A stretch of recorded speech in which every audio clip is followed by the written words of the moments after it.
instantáneo de forma simultánea. Otros analistas y asesores de el BIS, en papers del año 2003, por ejemplo, titulado The Intraday Liquidity Management Game, ya demostraban matemáticamente ese trade-off. La OCDE en 2025 lo confirma. El FMI en 2026 lo confirma. Edwin Mata, en American Banker, en febrero del 2026, lo escribió de forma especialmente clara. La tokenización no elimina el riesgo de settlement. Lo mueve de la incertidumbre retardada de contraparte hacia la inmediatez y la precisión de fondeo. Cuando eliminas el tiempo como buffer, la liquidez se convierte en el amortiguador de shocks. Y la mayoría de los bancos no están preparados para eso. Así que vamos a, otra vez de nuevo, tener esto, la visión macro de lo que está ocurriendo, de forma visual. Por eso he creado esta infografía. En el escenario A, la zona en gris que estás viendo que pone Legacy World, tienes lo que la propia palabra describe, el mundo antiguo, cómo funciona el sistema financiero ahora, antes de la tokenización. Ambos legs liquidan en T+1 a través de sistemas separados. La DTCC para activos y Fedwire para el efectivo. Es lento, es ineficiente, pero los CCPs gestionan el riesgo con márgenes calibrados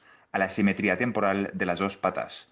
Es subóptimo, pero es estable. Lo que estamos viviendo a día de hoy, básicamente. El escenario B es lo que tienes en color rojo. Tienes lo que muchos proyectos de tokenización están ofreciendo a día de hoy. El asset leg se tokeniza y se mueve en segundos. Pero el cash leg sigue en Fedwire. Es decir, el Herstack Risk está amplificado. Es lo que se llama The Tokenization Theater. El teatro de la tokenización, que es lo que tenemos que intentar evitar por el bien de la estabilidad financiera, salvo que clarifiquen un cash leg integrado, lo cual no han comunicado por ahora. Este es el escenario que está anunciando la DTCC con Stellar durante los primeros meses.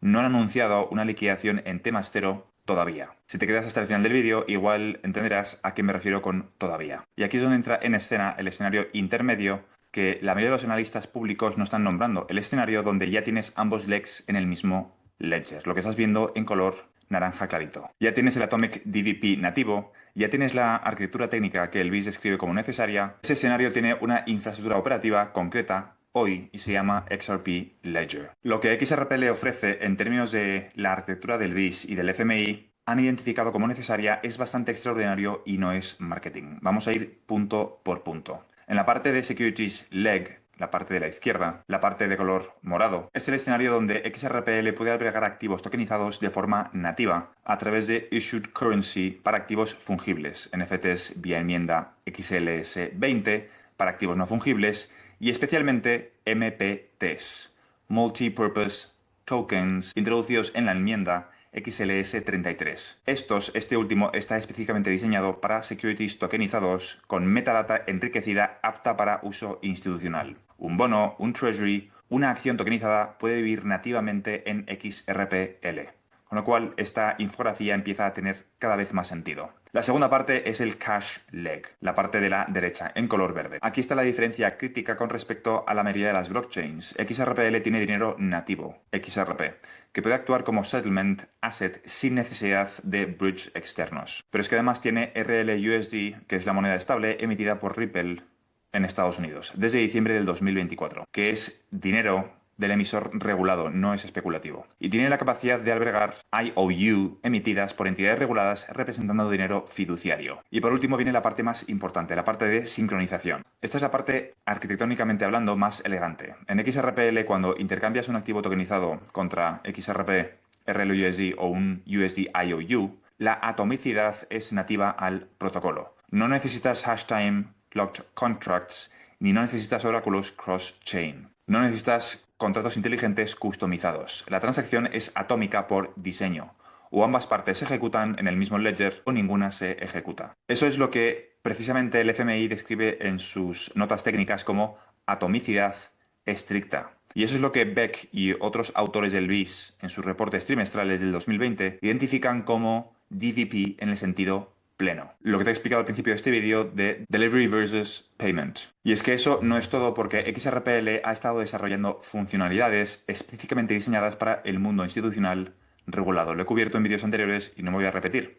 Permission Domains y Permission DEX. Estas son precisamente las características que el BIS describe cuando habla de la necesidad de Embedded Compliance en la infraestructura de tokenización. El cumplimiento integrado de forma nativa en XRPL. ¿Significa que XRPL es perfecto? No, pero desde luego XRPL cubre componentes que sí que están bajo el control del sector privado y los cubre nativamente sin ningún tipo de parche. Así que voy a volver a reenganchar el anuncio de el principio de este vídeo, el 27 de mayo del 2026, con el que empezamos. La DTCC eligió Stellar, no XRPL, para la parte de tokenización. Esto es un hecho. Y técnicamente, Stellar tiene una arquitectura comparable a la de XRPL para muchos de estos casos de uso. De hecho, es una copia de XRPL. Pero esto no es lo importante. Lo importante no es qué blockchain eligió o qué DLT eligió la DTCC para la parte de tokenización, que de hecho es multi-chain, no van a ser los únicos. Lo importante es que han dado una primera fecha y lo importante es qué problema acaba de validar institucionalmente. La DTCC ha hecho oficial, sin desmentir qué es lo que va a hacer a continuación, para todo el sistema financiero global, que la tokenización de activos del mercado de capitales es el futuro. Lo ha hecho con el respaldo de un Non-Action Letter de la SEC de diciembre del 2025 y lo ha hecho con el peso de 50 años de credibilidad,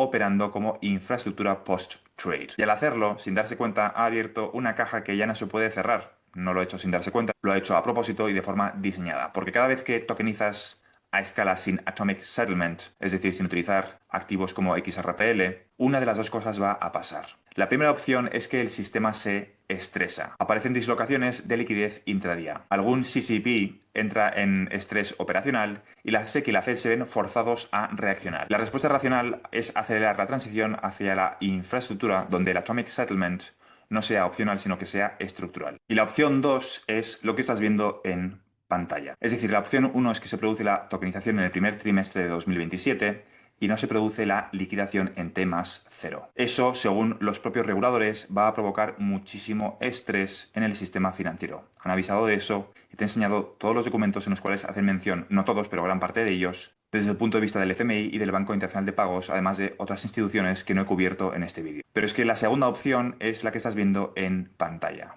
Decidí compartir con Claude, y esto es un ejercicio teórico, simplemente lo comparto como reflexión, no significa que vaya a ocurrir, pero le pregunté a Claude, y lo he cubierto en algunos directos, me dijese su predicción sobre cuándo cree que el carry trade se va a deshacer en Japón. Le medí todas las variables posibles y le dije que adjudicase porcentajes de probabilidad cada 2 semanas. Y según él, cree que es probable que como pronto ocurriese en la primera semana de junio, que hemos visto que lógicamente no ha ocurrido, pero que como tarde iba a ocurrir en enero de 2026. Eso significa que según Claude, cree que después de todas las métricas que le he metido en esa IA y en esas conversaciones, en algún momento entre ahora y el 31 de diciembre de 2026, el carry trade se deshará, poniendo especial hincapié en el mes de septiembre, finales de agosto y principios de octubre. Y el objetivo de esto no es acertar la fecha, sino que entendamos que se está abriendo de forma simultánea y de forma bastante sospechosa la oportunidad para que pasemos a T+0 antes de la tokenización de la DTCC con Stellar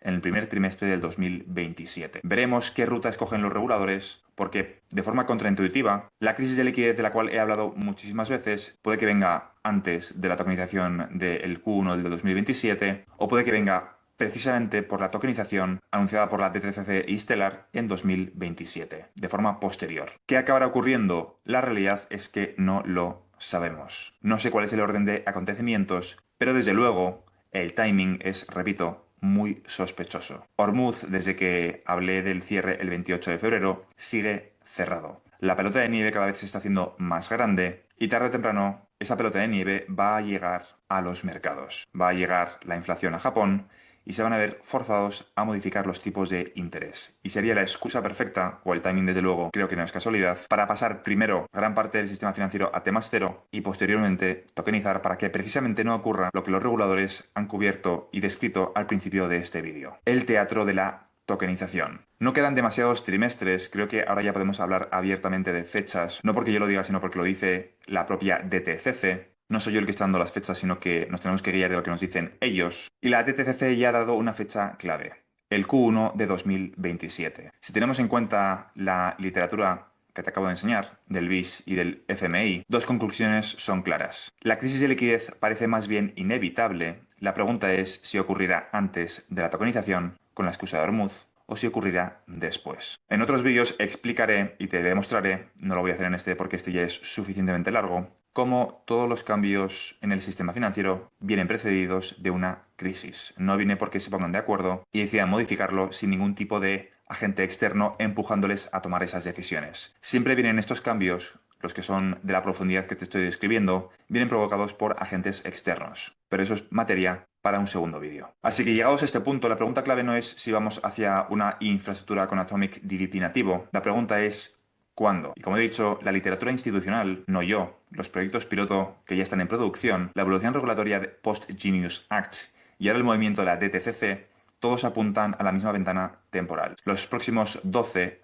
y como mucho 24 meses. No soy yo el que está dando las fechas, es la propia DTCC. Y quiero cerrar el vídeo de hoy con una frase de un asesor económico de el BIS, de su discurso de la Asamblea General Anual del 2023. Shin dijo que los contratos inteligentes y la composabilidad permiten el Atomic Settlement, el intercambio instantáneo de dos activos, de modo que la transferencia de cada uno ocurre solo cuando ocurre la del otro lado. No hay ninguna arquitectura financiera moderna sin esa simultaneidad. Y no hay simultaneidad genuina sin que ambos legs vivan en la misma infraestructura. XRPL no es una apuesta especulativa sobre el futuro. Es una respuesta técnica al problema que el BIS, el FMI y la OCDE, además de otros bancos centrales del mundo, llevan años articulando. La pregunta no es si esa respuesta será necesaria, la pregunta es ¿cuánto tiempo más el mercado va a tratar como ruido lo que la literatura institucional ya califica como infraestructura crítica? La DTCC abrió la puerta el 27 de mayo y lo que pase a partir de ahora se va a contar en los trimestres, no en años. Quedan trimestres, no sé cuántos, pero trimestres. Y repito, no es mi opinión, es la opinión de la DTCC. Aprovecho para recordarte que puedes comprar XRP utilizando el link que tienes en la descripción de este vídeo y que si utilizas ese link, verificas tu cuenta y operas con activos por valor de 100 euros en un plazo de 7 días, siempre y cuando sea el link que tienes en la descripción de este vídeo,